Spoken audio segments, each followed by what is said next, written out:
ஒரு நம்பிக்கை வந்து ஆரம்பத்தில் இருக்கலாம். சரி நம்மளுக்கு எப்படினாலும் சரியாயிடும். ஒரு வருஷம் இருக்கும், 2 வருஷம் இருக்கும், ஒரு சில வருஷங்கள் இருக்கும். இப்போ 5 வருஷங்கிறதே பெரிய விஷயம்தான்.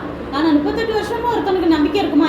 என்னைக்கோ ஒரு நாள் என்னை இந்த குளத்துல யாராவது கூட்டிகிட்டு போய் 2 பேர் என்னை கூட்டிகிட்டு போய் இறக்கிடுவாங்க, நானும் குணமாகி வீட்டுக்கு போயிடுவேன் அப்படின்னு சொல்லிட்டு அவன் ரொம்ப நம்பிக்கையோட தான் படுத்திருக்கா. உடனே ஏசப்பா பக்கத்தில் போய் கேட்குறாரு, நீ குணமாகணும்னு ஆசைப்படுறியா அப்படின்னு சொல்லிட்டு.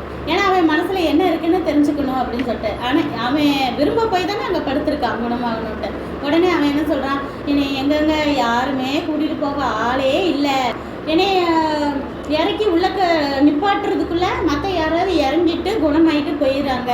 2வது 3வது இறங்குறவங்களுக்குலாம் இருப்பதில்லை, முதல்ல இறங்குறவங்களுக்கு தான். அப்போ என்னால் இறங்கவே முடியல, அதான் நான் இப்படி படுத்த படுக்கையாக இருக்கிறேன்னு சொல்லி ஃபீல் பண்ணுறேன்.